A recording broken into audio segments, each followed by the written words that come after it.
not unfair. But thank you everyone for coming out. I know this for many of you. This is your lunchtime.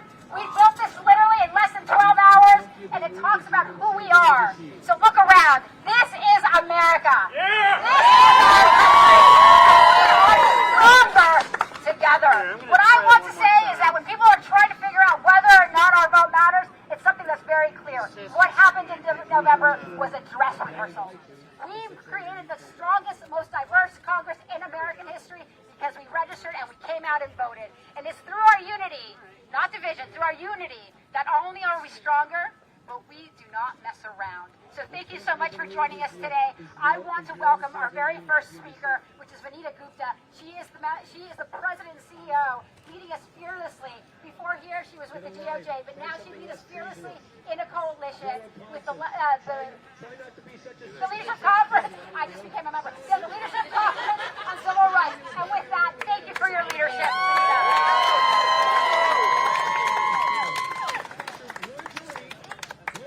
Thank you, Maria Teresa, for your leadership, for pulling us together, for centering us in this moment on everything that is important.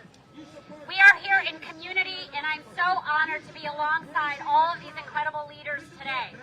My name is Vanita Gupta. I'm President and CEO of the Leadership Conference on Civil and Human Rights. I have to tell you, the last 2.5 years have been really, really horrible, but at this moment, we know that there has been no bottom from the administration.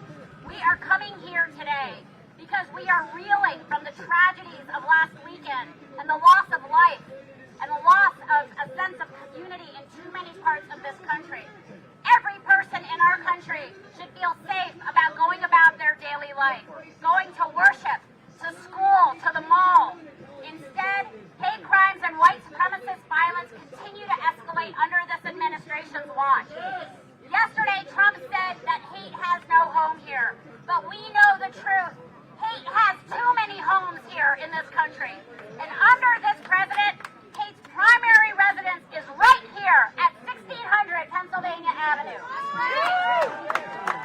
He says hate has no home here as he openly incites violence against immigrants, communities of color, and religious minorities and other marginalized communities. He said we must unite against bigotry as he peddles lies that stoke rage and racism among his base.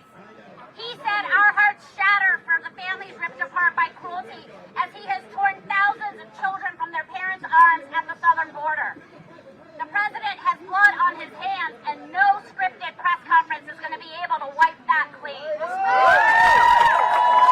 Let me be absolutely clear. When Trump and his enablers denigrate communities of color and religious minorities and other communities, vulnerable communities, they are deputizing white supremacists to commit horrific violence. Pure and simple. Words of hate beget acts of hate, and policies of violence beget acts of violence. The massacre in El Paso targeting the Latino community did not happen in isolation. Follow the evidence. Racist rhetoric, Charlottesville, the citizenship question on the census, family separation, the detainment of American citizens, the attacks on women of color members of Congress, talking about immigrants as subhuman. We can't ignore the impact of the president's racist rhetoric and policies. Those white supremacists don't. They name Trump in their attacks and cite them in their hate manifestos. If they can't ignore him and won't ignore him, then we can't either. But none of this is normal. None of this is acceptable. We are here to say enough is enough. Say it with me. Enough is enough. Enough is enough. Enough is enough. Are you ready? Are you ready to demand real action against white supremacy? Are you ready to call on everyone to raise their voice for love over hate? Every family member. Every neighbor. Every co-worker. Every business corporate America leader. Every community leader. Every faith leader. Are you ready to unseat every senator and member of Congress who refuses to speak out against white supremacist violence? Are you going to refuse to accept any senator or member of Congress who refuses to move forward common sense gun safety measures in this country? Members of Congress can no longer look away as communities of color and religious minorities are murdered with impunity.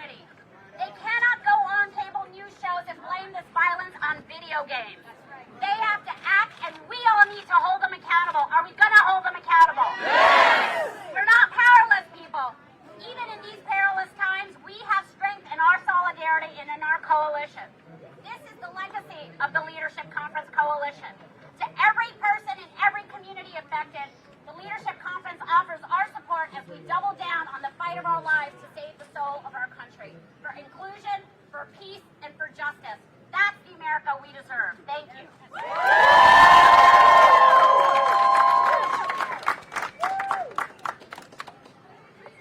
Thank you so much for those wise words. Now, the next thing that we need to talk about very clearly is that in El Paso, this past Saturday, we saw the second largest attack by white supremacists on our nation's soil. It was a massacre of Latinos, the largest next only to the Oklahoma City bombing. No one is talking about this, that this was an attack on our values. It was an attack that was inspired by the President of the United States, because in his manifesto, he quoted the President of the United States. And one thing that he underlined was that he was afraid of our power and our vote, and there's no other way that we know how to mobilize than by the leadership that has often been done by Planned Parenthood, recognizing that we care no matter what. And with that, I welcome Alexis Johnson, the President and CEO of Planned Parenthood.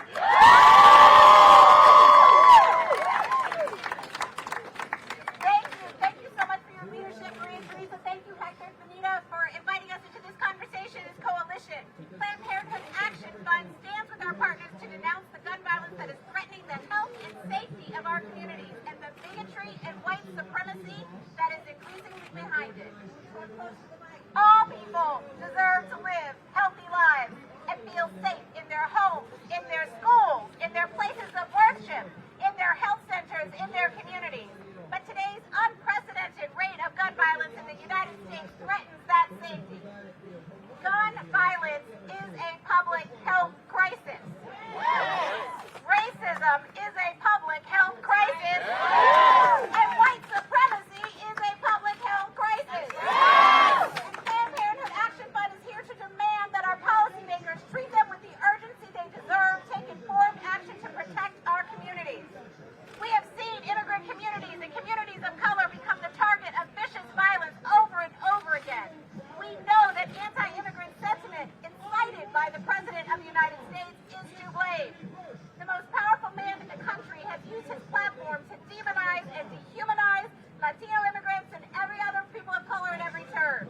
And in the process of spreading divisive rhetoric, he has opened the floodgates to hatred and to violence.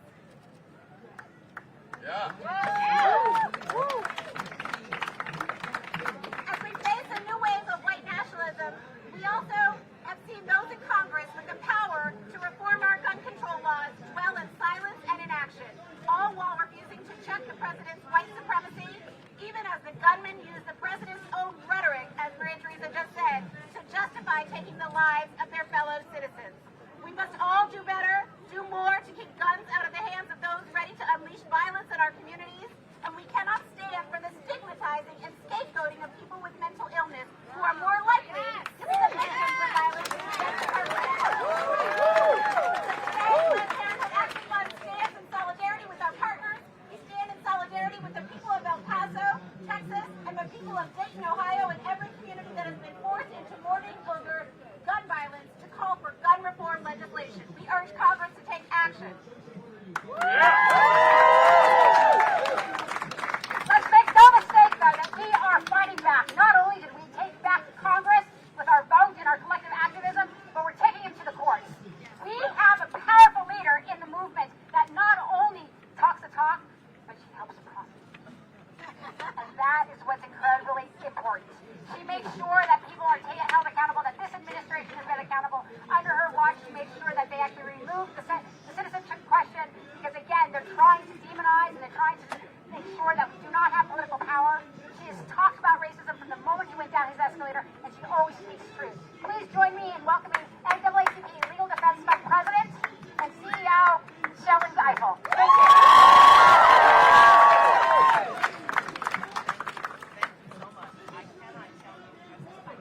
I cannot tell you what it means to me to see you all out here today, because we have to remember who we are. The signs that say be on the right side of history, be on the right side of history. We should remember that nothing that we believe in this country, the ideals that we hold most high, none of them were realized without a fight. None of them were realized without people coming together who believe in justice, who believe in truth, who believe in equality, and demanding it. Today is the anniversary of the passage of the Voting Rights Act. We represented those marchers who were beaten on the Edmund Pettus Bridge in Selma. We represented those in the campaign who risked their lives to fight for American democracy.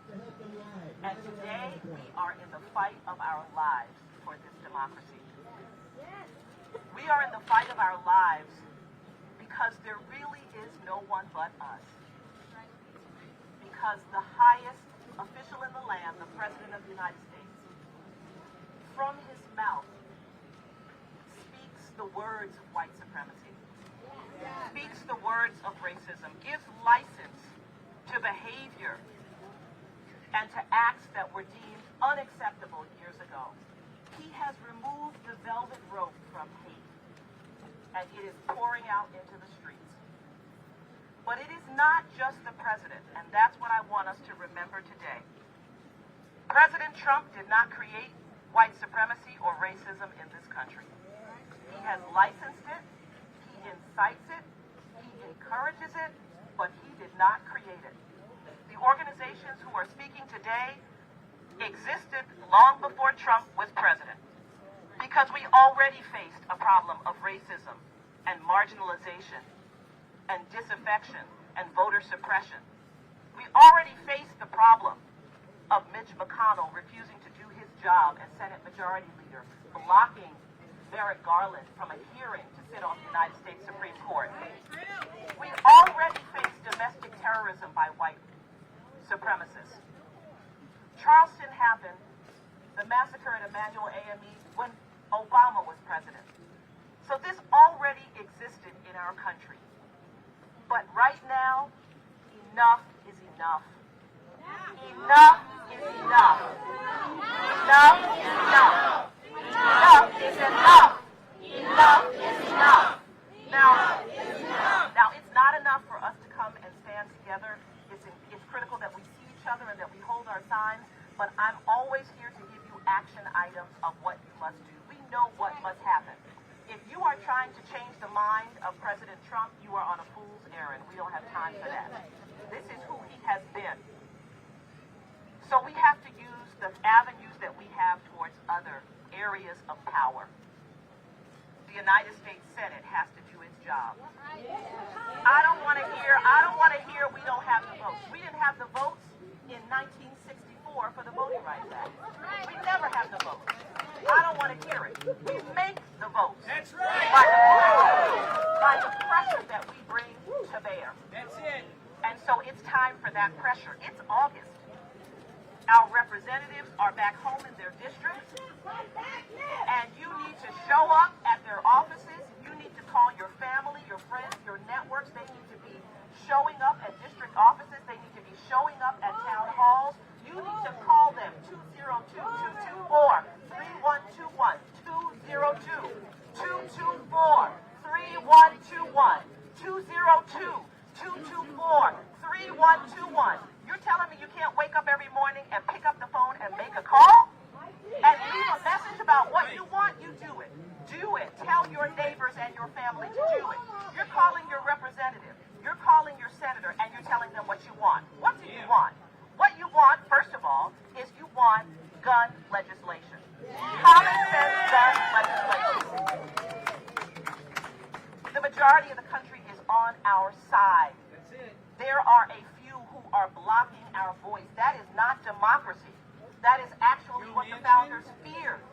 And so we have to make our voice heard. Tell them that we demand that Mitch McConnell get out of the way. If he doesn't want to leave the Senate, then he needs to get out of the way and allow the bill to move forward. Number one. Number two, the way we exercise our power in a peaceful way is through our vote. And that means that that's the second thing that we need. This Senate Majority Leader has blocked legislation that would protect our elections.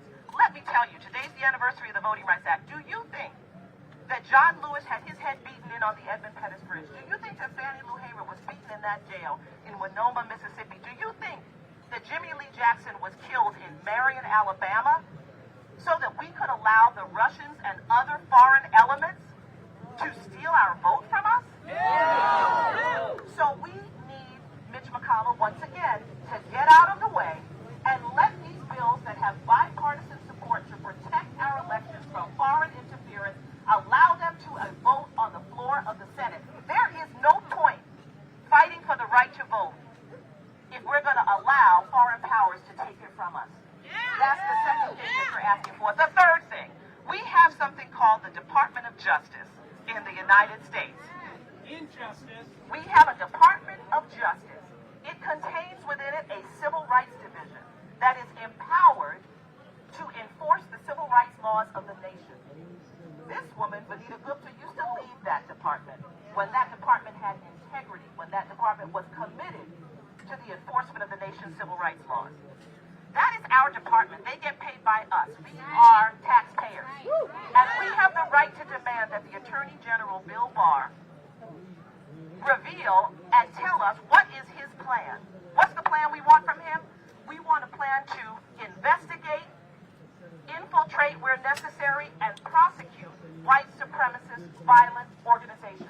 Hell yeah. They'll do it in a minute for any other kind of organization, but they won't do it for these, and we need that. We have oversight committees in the House and the Senate that must bring those people to sit at the table and explain what their plan is to protect us, because El Paso cannot happen again.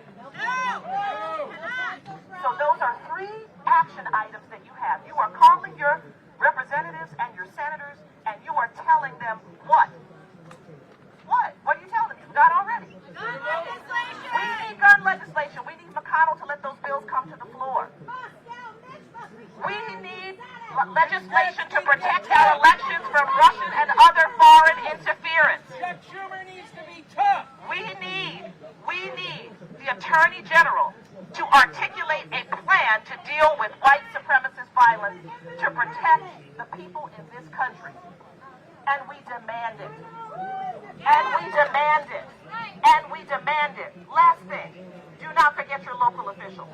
Do not forget those who sit in the state houses. Do not forget your governor. Do not forget your mayor. They also have power. They have power to pass gun legislation in your state. And so we also have to press our local leaders. This is the moment to press them. This is the moment to show up at the town halls. This is the moment to make the calls. This is the moment to fight for your democracy. You want to be on the right side of history. Do not front to your grandchildren and tell them a story about what you did in this period. Be able to tell them that you really leaned in. You did everything you could, because we are on the precipice. Ask yourself, if you lived in Europe and it was 1937 and you thought there was something you could do to avert what happened, wouldn't you? Yeah. Then I'm demanding that you do it now. Shut it down. We will be there in the courts fighting for civil rights every day. That's what our staff does. We are there. I want to see you there. Thank you.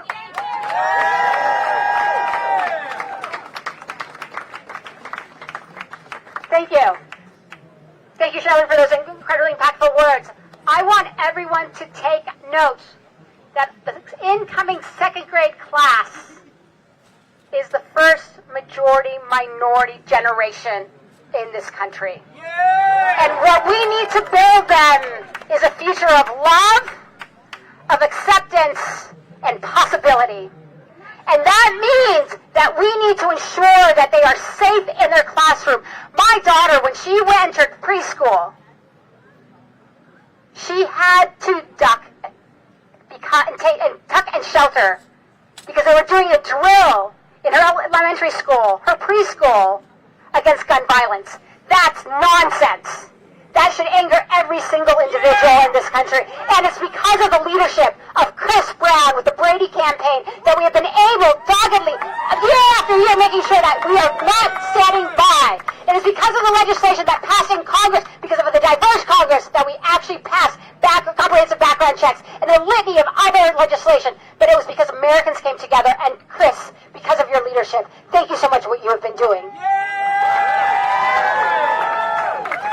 Thank you so much, Maria Teresa. It's an incredible honor to be here with such a diverse group representing what America actually makes America great. Last I heard, there's a fundamental saying we have here in America. It's related to something our founding fathers thought was really important, fundamental to our democracy. It's e pluribus unum. Yeah! Out of many, one. Our diversity is what makes us great. He should get the memo. That's right. And ultimately, the issue that we face with all of the coverage from the horrific events over the last weekend is one message is loud and clear. It is about the hate and the hateful rhetoric emanating from the White House, and it's also about our lax gun laws. We are arming hate in this country. And the president takes to the airwaves yesterday, and he says it's about video games. Last I checked, there was a global market for video games. Make no mistake, we have an epidemic of gun violence in this country. We have 100 people every single day dying on the streets of America. That's the equivalent of a regional jet falling from the sky every single day. We have lost more. Enough is enough. Yeah. Enough is enough. Enough is enough. Enough is enough. And ultimately, we have to understand that we have an undeclared war on American soil. We have lost more Americans to gun violence since 1970 than we have lost soldiers in all of America's wars combined. Just let that sink in for a minute. You know what's more tragic? We have the answers. They are sitting right before us. What are they? Well, go ask Nancy Pelosi and the Democratic majority that just passed two of the bills that will actually save lives that are sitting on Moscow Mitch's desk. That is the bill to expand the Brady background check system because, guys, 1 in 5 guns sold today is sold with no background check at all. And while half of our states have actually enacted laws to ensure that background checks occur whatever seller of guns is making the sale, half of them haven't.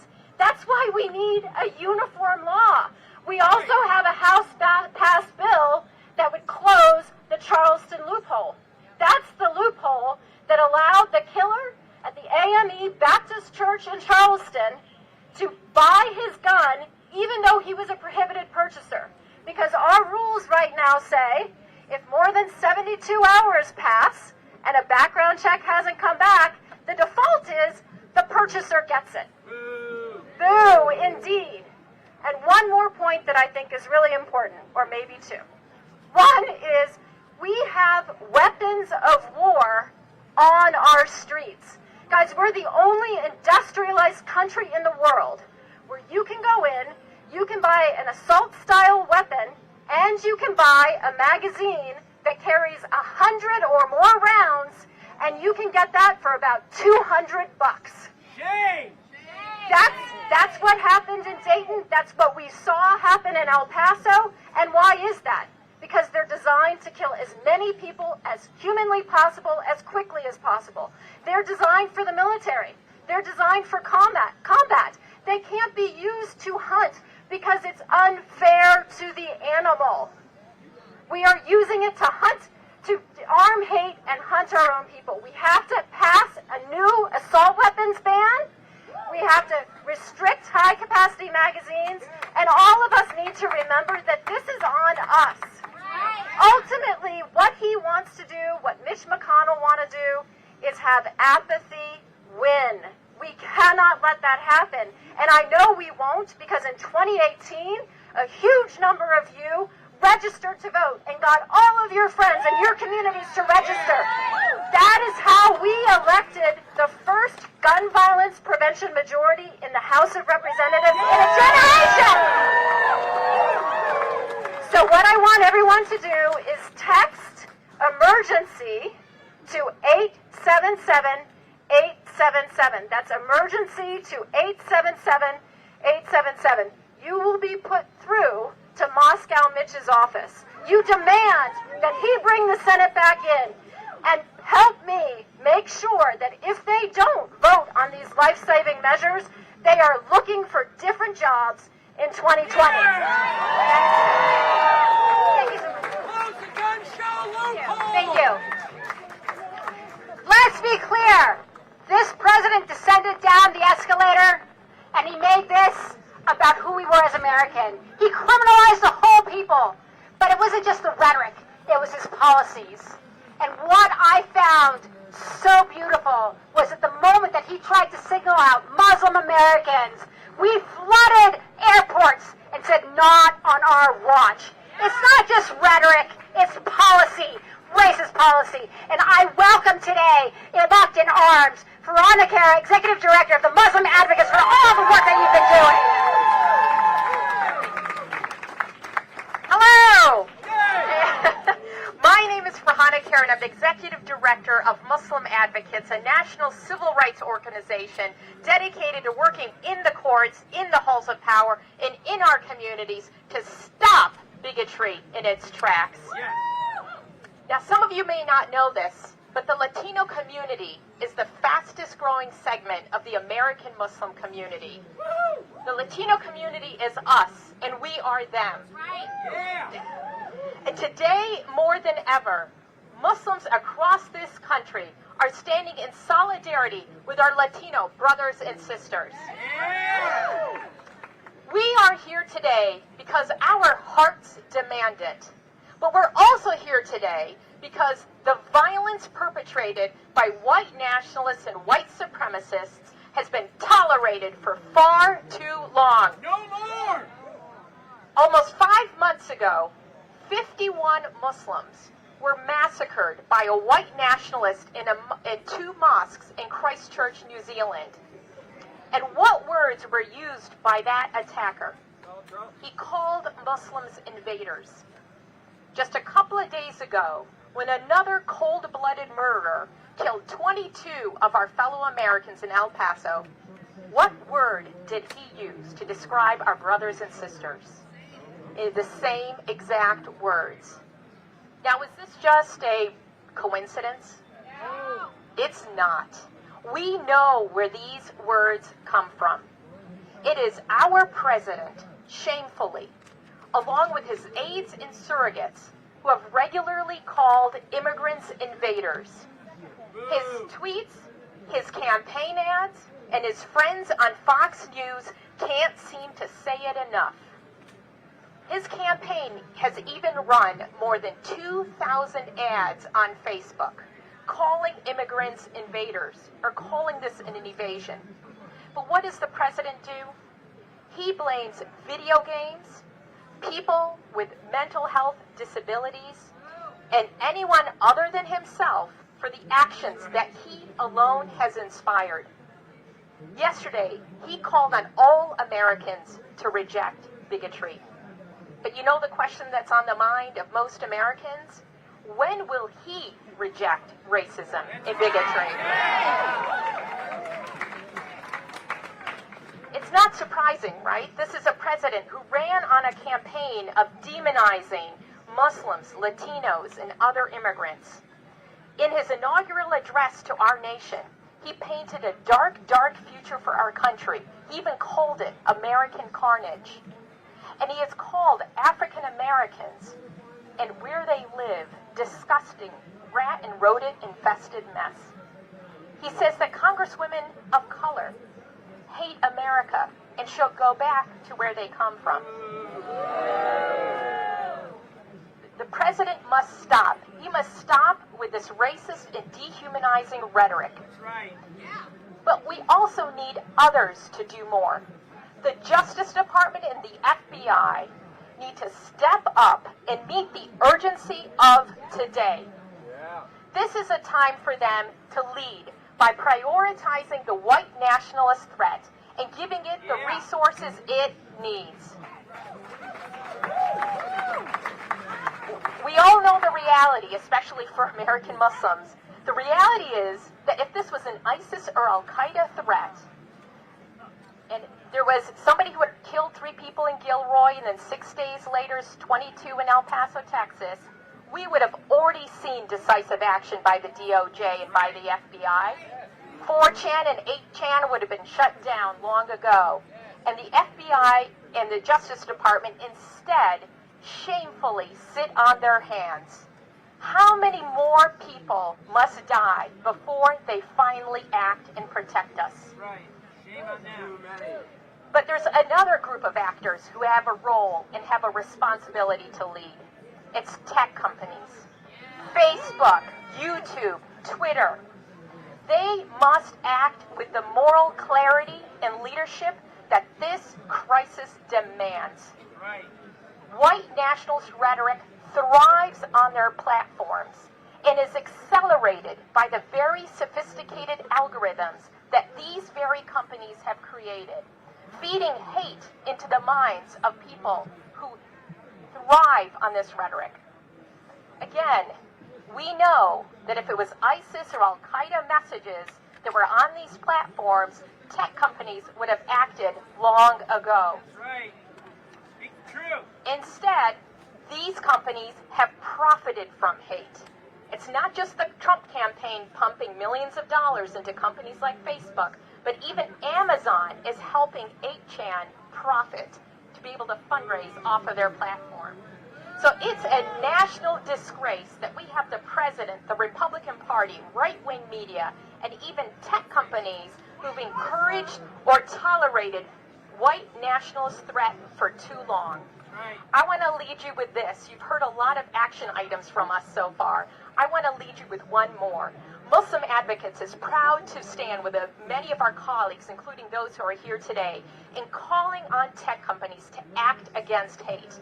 And I want to invite you to go to our website where we have an active campaign calling on tech companies to do better, to stand up, and to use this moment to use their moral leadership to stop hate on their platforms.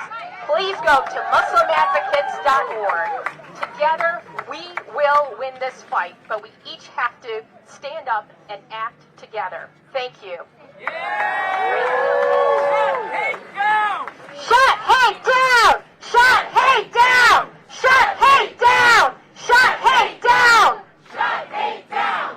And I want to say very clearly that when the president tries to disparage a minority, and when he basically sits idly by, as people say, send them back, send her back, he is talking about 132 million of us. Right. He is talking about our families, our neighbors, our loved ones, our friends. Look around. This is America. Yeah! When he targeted Latinos by going down to El Paso, the white supremacists, he was very clear what his call to action was. That was to cause maximum harm, because El Paso is the safest city with 85% Latinos. It was clear what he was trying to do. We've heard the dog whistle turn into action, and we will not tolerate this. But when people say, well, my vote doesn't count, you know what I say? That's crap. Because all of a sudden, in the halls of Congress, we have the singlest, most diverse Congress in this nation's history. And with that, not only have we passed background checks, but we've passed the DREAM Act. We've demonstrated what our values are. And it's through the leadership of these young, brave individuals. When people say democracy doesn't matter, these are the ones that cannot vote. They were hiding in the shadows, and they came front and center and said, this is my country. Yeah. And have learned how to navigate the systems of power to make sure that we not only have their back, but that we let them lead. Zonda, thank you so much for joining us right now from United We Dream.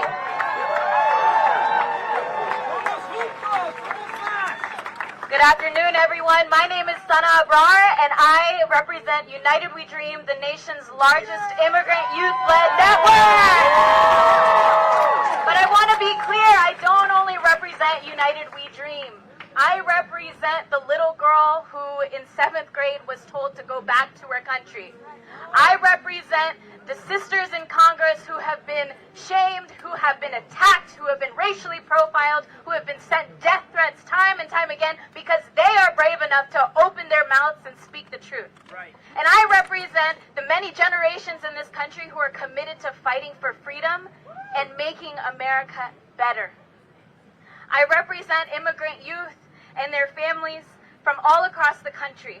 And the times that we are living in are absolutely terrifying. They're terrifying by design.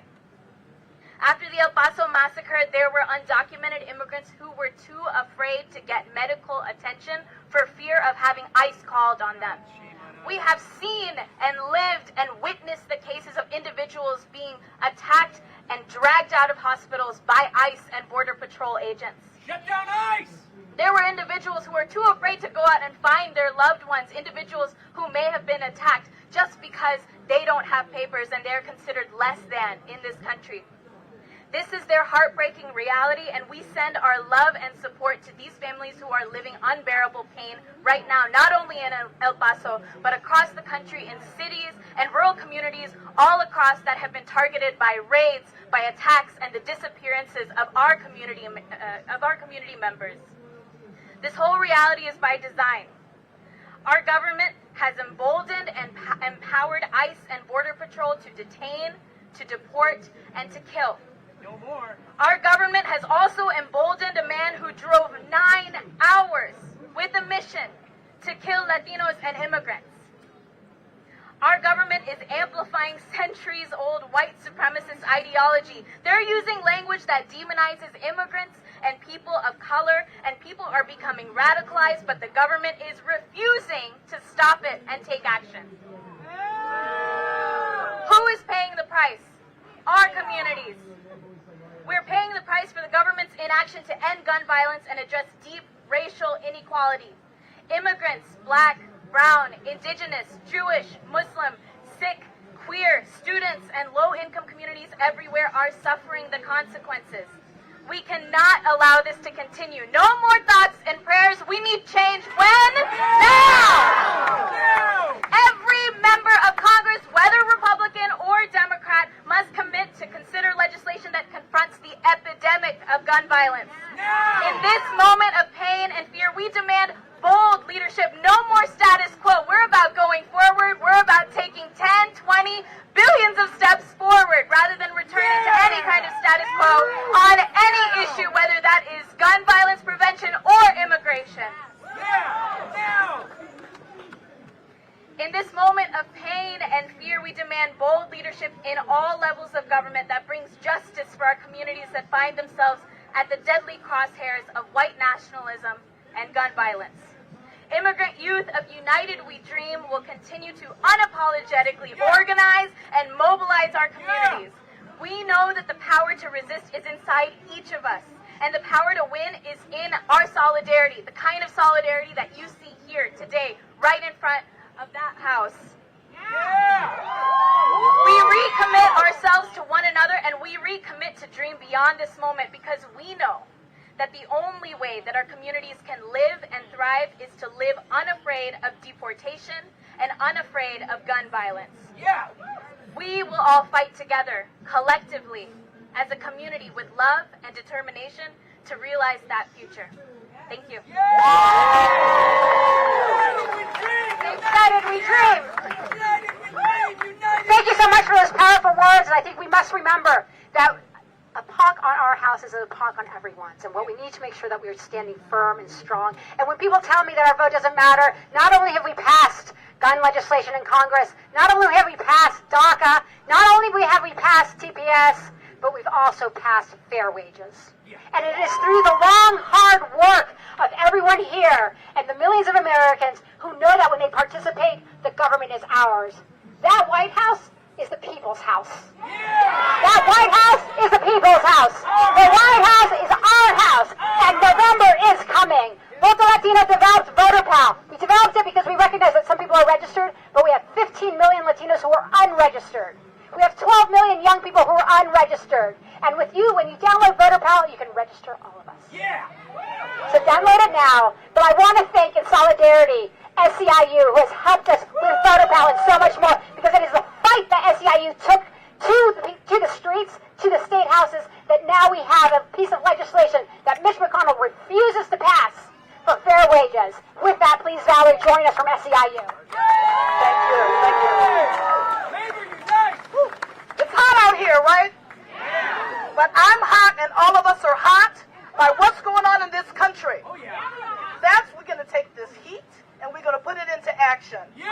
On behalf of the Service Employees International Union's 2 million members, we join in solidarity. I'm humbled and proud to be with this esteemed group of leaders, and most importantly with all of you, because you will change the tide that this country is going down. In Gilroy, California, an SEIU 5-to-1 member was injured and her 6-year-old son was killed. Her mother, a retired SEIU and 5-to-1 member, was also injured. In El Paso, Texas, our members in Texas work at Del Sol Medical Center and University Medical Center and are doing everything they can to care for their community. Our members in 1199 Ohio, throughout the state, including Dayton, are suffering with the trauma that these attacks cause. This is more than just an analytical or philosophical debate. People are in pain, and we shouldn't have to be getting grief counselors to go into local union offices or into communities. We should be about stopping that man and his hateful allies from doing the things they're doing to this country. Their fear and division, President Trump's fear and division, are spreading hateful talk and policies that fuel violence. Plain and simple. That's where it stops. It stops here and it stops now. Not one more. Not one more. Not one more. Not one more. Not one more. Once again, Senator McConnell refuses to govern, blocking Senate action even in the midst of this national crisis. The House already took bipartisan action. Let's give credit where credit is due. Yeah. We have a long way to go, but Mitch McConnell is blocking the legislation that he should be moving. He needs to get out of the way. Yeah, get out of the way, Nick. This is a moment of moral crisis for this country. This legislation is just the beginning of tackling gun violence and white supremacist violence. But we need to stand together and demand the change that's necessary. If we don't, we will have, like a friend told me, it'll be continuing instances. A friend was saying that they wanted to take their 7-year-old to get school clothes. This 7-year-old said, I'm afraid to go school shopping. Can we just order it online? That's not the country we want. That's not the country I want for my grandchildren. That's not the country we deserve. And that's not the country that our ancestors fought for. So let's go into action. No retreat. No backing down. Enough is enough. Thank you. Thank you, Valerie. The next person I want to introduce is one of my Wonder Women, who whenever I call for counsel or direction or ideas, not only does she come through, but she has been an incredible fighter across the country for every possible issue. You have such strength, Michelle. But the fact that she represents teachers, that when you have a Parkland killing, their solution is to arm them, that's not okay. Teachers need to teach. They need to make sure they feel safe, and then they make sure that they're preparing the next generation of excellence. So, Michelle Ringett, thank you so much for joining us for many. Thank you so much.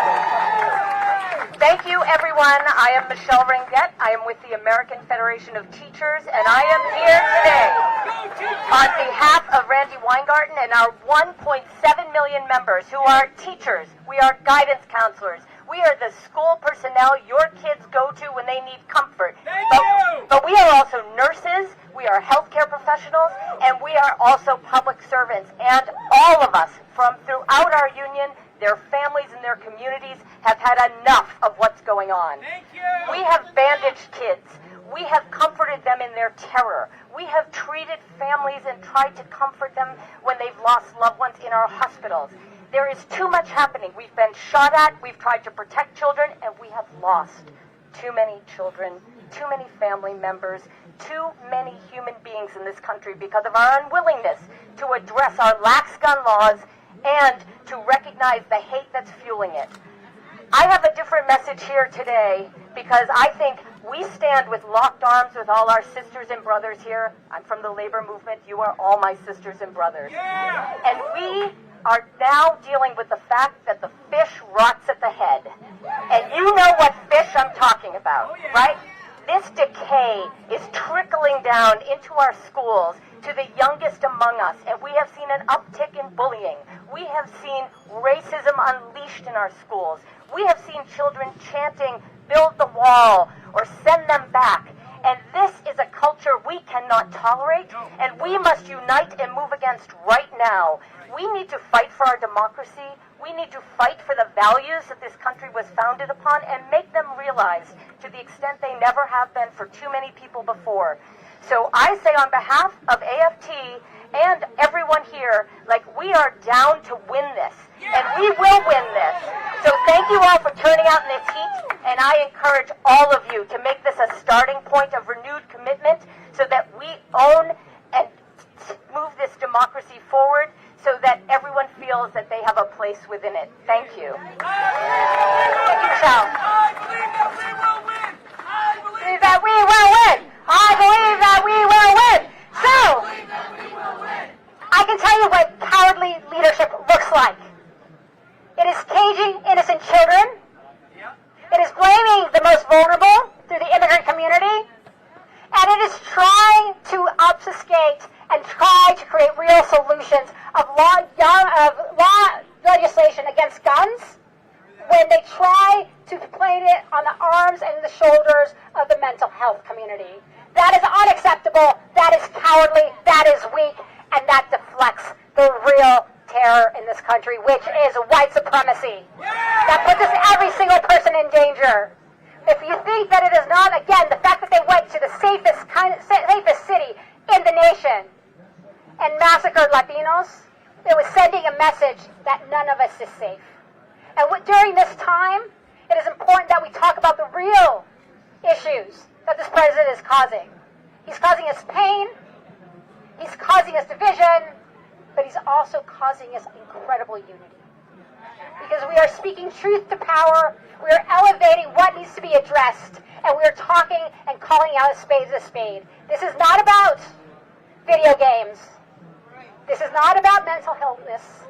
This is about a government and a president who is inciting hate to divide us so that he can basically wreak fear. And we're not going to let him win re-election with that. And with that, I want to welcome Jennifer Mathis, the Director of Policy and Legal Advocacy, Beslan Center for Mental Health Law. Thank you so much for being with us. Thank you so much. My name is Jennifer Mathis. I'm at the Beslan Center for Mental Health Law. We represent people with mental health disabilities all around the country. And I am here to tell you, from a disability rights perspective, that it is time to move away from the usual efforts to deflect attention away from the real issues we face, from racism, bigotry, and hatred, and away from real gun violence prevention by falsely blaming people with mental health disabilities for all gun violence. We heard from the president that it was mental illness that pulled the trigger, not the guns. We heard him talk about mentally ill monsters and about involuntarily confining people with mental illness. But these shootings were not about mental illness. Hate is not a mental illness. Scapegoating and demonizing people with psychiatric disabilities not only distracts from serious efforts to address gun violence and hatred, it also inflicts serious harm on people with mental health disabilities.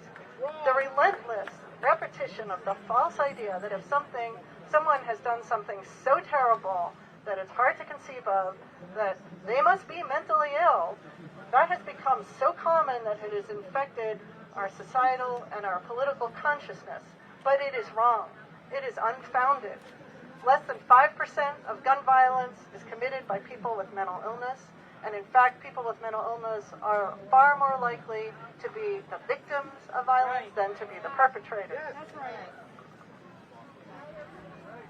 The false association of mental health disabilities and violence conveys to the public that they should fear and hate people with such disabilities, that they should reject them as their neighbors, as their tenants, as their friends, as their co-workers, and as their employees.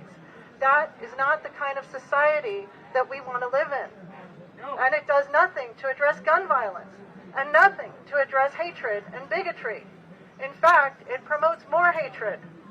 It is time to stop reflexively blaming people with mental health disabilities and address the real problems we face. We can do better. Thank you. Thank you. And again, I remind folks, when people say my vote doesn't matter, not only did we elect the most diverse Congress in in November, and yes, I am an open record because I'm very clear what we have to do. November was a dress rehearsal. And in less than 6 months, we've passed comprehensive background checks, DACA, TPS, a fair wage, and the Equality Act. This is what America looks like. And when gun violence tragically kills and slaughters individuals at Pulse nightclub, it reverberated not only through the Latino community and through the transgender community, but through every single American. One of the most tragic pieces of that was a mother supporting her son who had just come out to her, died in the club alongside him. Violence is deadly. Hate is deadly. And we have no space for it here. And thank you so much for joining us today from HRC, the Human Rights Campaign. Ben Needham, Director of Strategic Initiatives. Thank you for being here. Hello, I'm Ben Needham from the Human Rights Campaign. And on behalf of the Human Rights Campaign, our President, Alfonso David, and our 3 million members and supporters, we join our partners demanding action now on common sense gun reform. Yeah. The mass shootings and gun violence we saw this past weekend in Dayton, Ohio, and in El Paso have a direct correlation to the hate and hate speech we see and hear every day from white supremacy. Right. And let us not be mistaken. Donald Trump's racist attacks on Latinx folks, immigrants, communities of color, incite violence. His racist attacks only empower those who wish to do us harm. While we mourn the lives lost in Dayton and El Paso, this isn't just about mass shootings. This is about the 40,000 people who lost their lives to gun violence in 2017, and the 100 people who will die today, and the 100 people who will die tomorrow, and the 100 people who will die the day after tomorrow, and the 100 people who will die every single day to gun violence if we do not act now.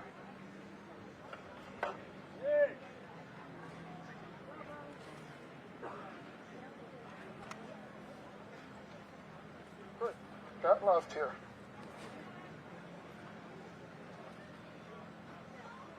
The level of gun violence we experience in America, it is not normal. And it's especially destructive to marginalized communities, including people of color, LGBTQ people, women, persons with disabilities, and religious minorities. We thank Speaker Pelosi and the House for moving H.R. 8, a bipartisan background checks bill.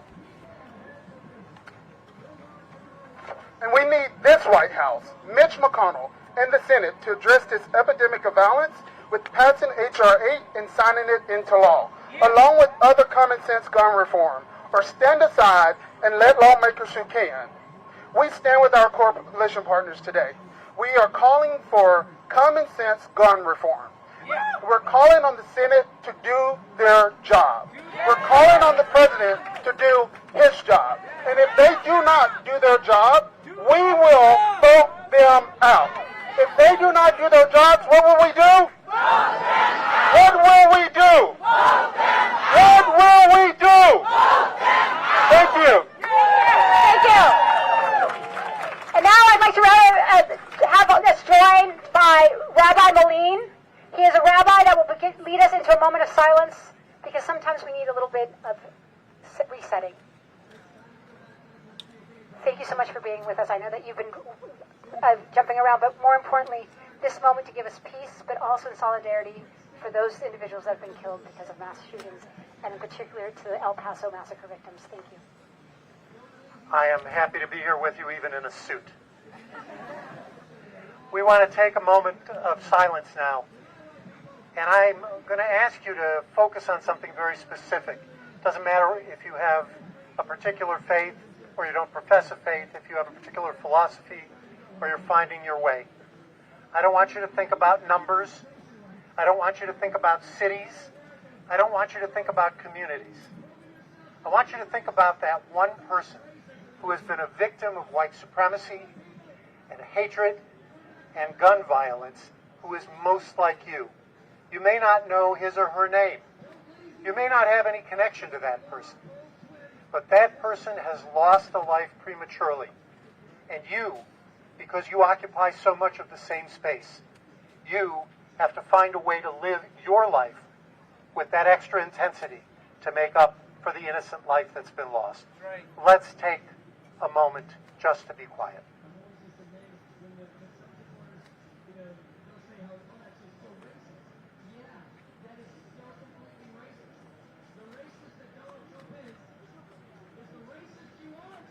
It's too warm to go much longer.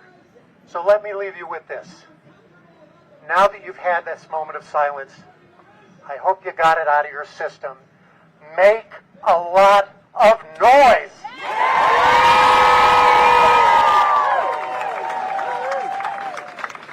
I want to thank everyone for joining us and gathering us now.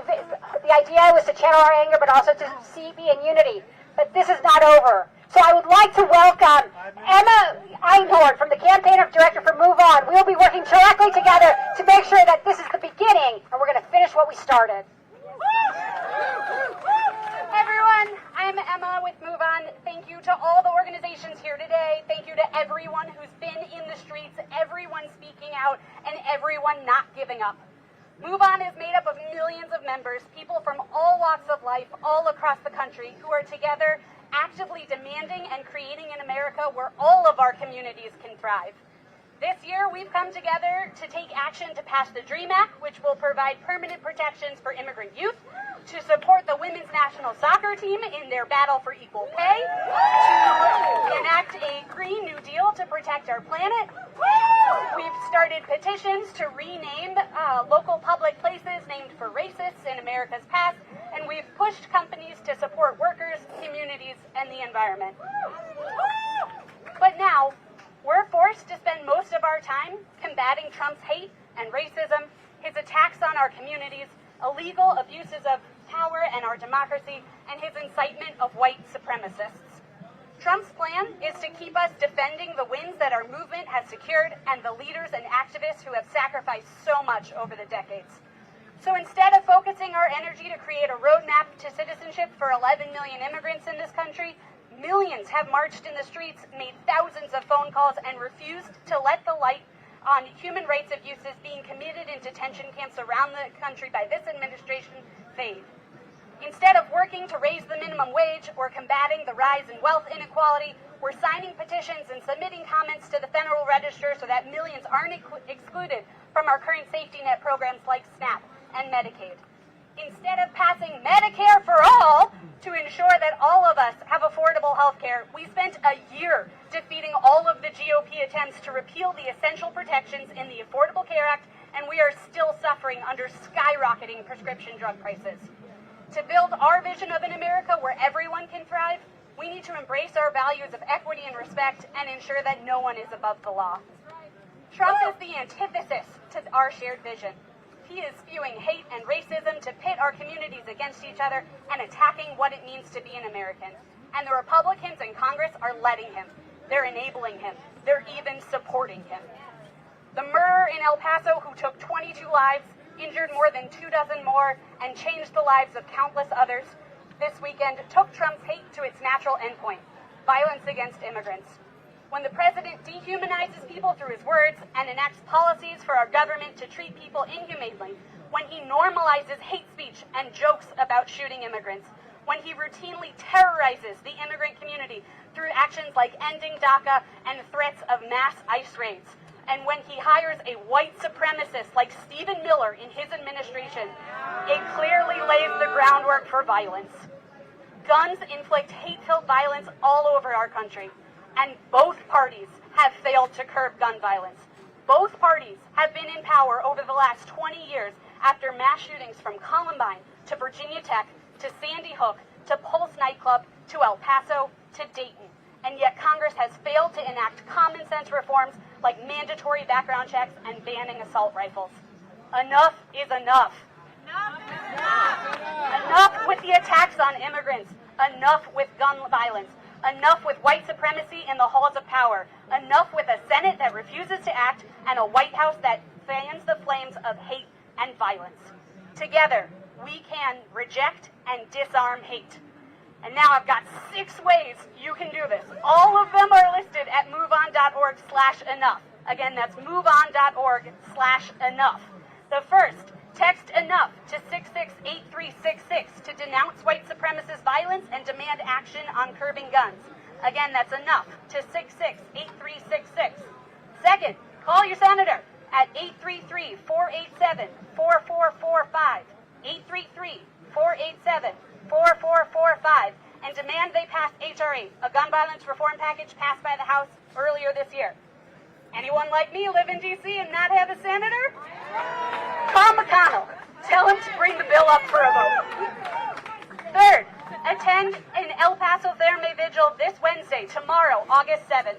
The vigils are against white supremacy and organized in communities across the country. Go to moveon.org/enough to find the link to RSVP, or if none exists in your area, consider hosting a vigil tomorrow. Go to town hall meetings. Members of Congress are home for another 5 weeks in their district. At moveon.org/enough, you'll find toolkits from gun violence prevention groups, many of whom that you've heard today, with background information and suggested questions to ask. Show solidarity with the Latino community. They are reeling after this attack, and it is on all of us to stand with them. You'll find a list of local organizations at moveon.org/enough. They need volunteers to accompany people to ICE check-ins, to urge Congress to defund Trump's deportation machine, to donate to things like United We Dream's DACA Renewal Fund. There's a place for everyone in this movement. And lastly, register to vote.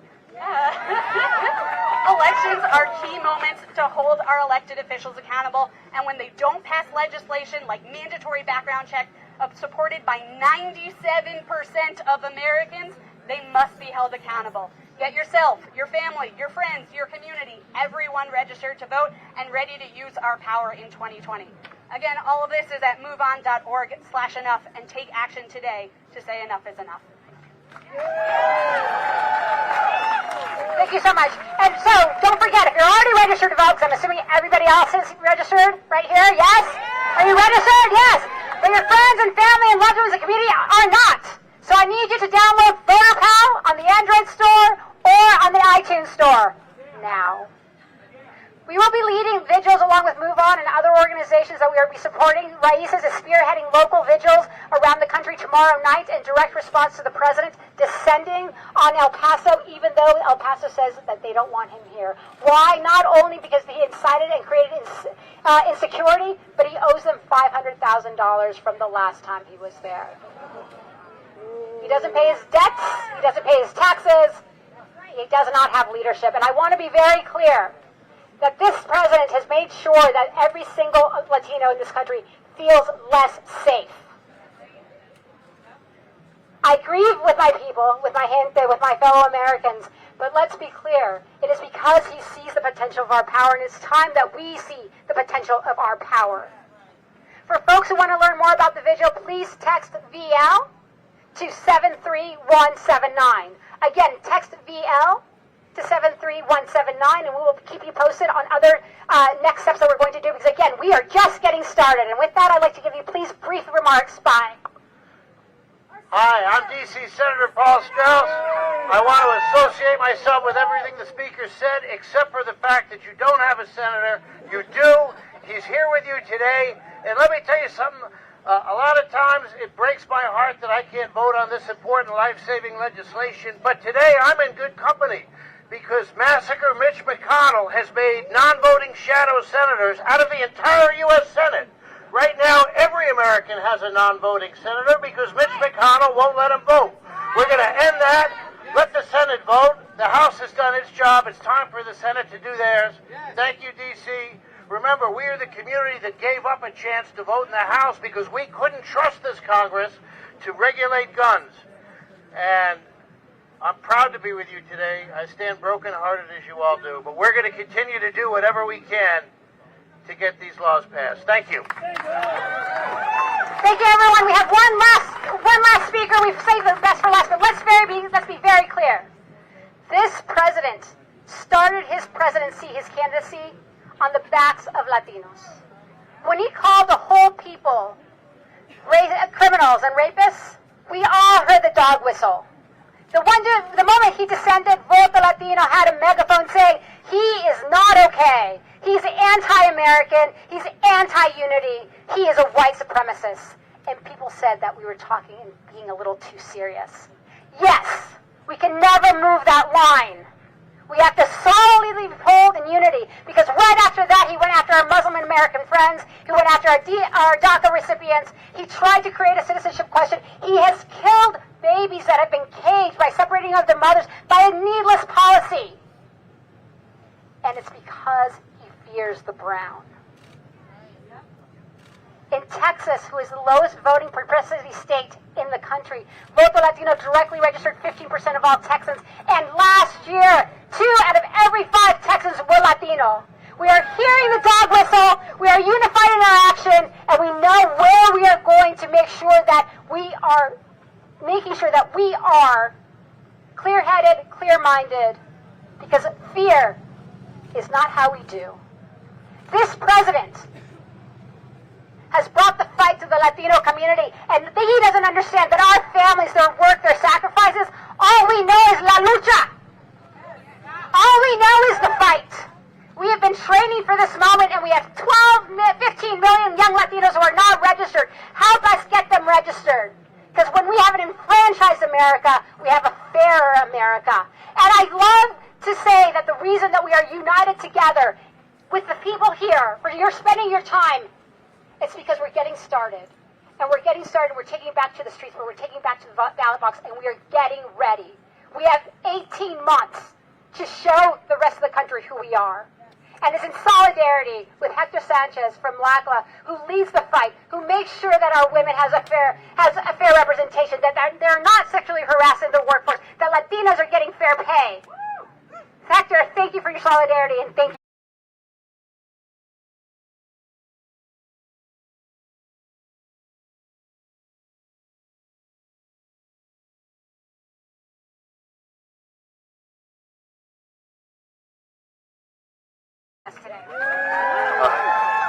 Thank you, Maria Teresa. Thank you to all the amazing organizations that join us today, and thank you all. Look at this weather.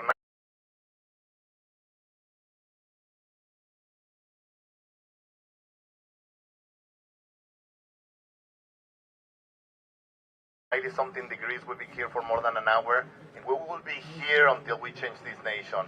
I want to do a beautiful exercise, and all the people in the back, get closer, please, because we're closing. We have a lot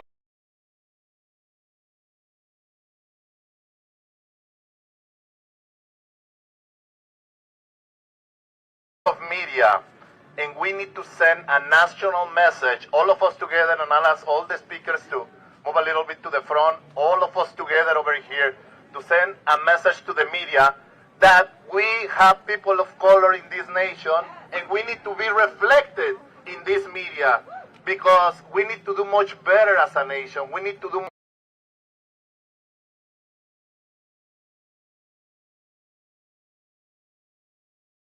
much better as a democracy. We need to do much better in all these different elements. So let's start with a chanting, all of us together, just a reminder to the nation.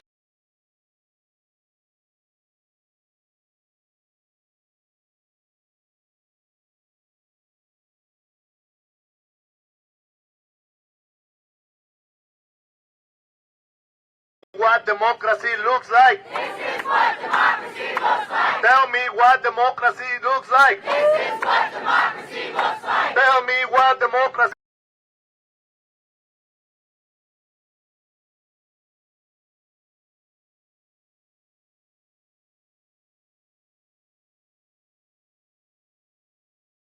Looks like. This is what democracy looks like. We are here right in front of the White House to send a clear message, and we heard from all these amazing speakers about all the work every day on the streets. But the message is clear. All of us together who reflect the beautiful tapestry of our nation are here to say enough. Enough to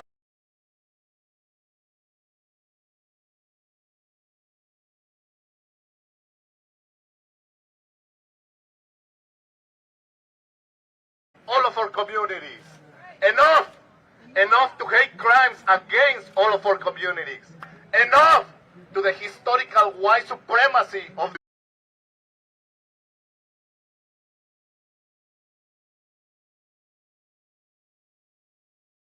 the nation. Enough! Estamos juntos, todas estas comunidades, unidos,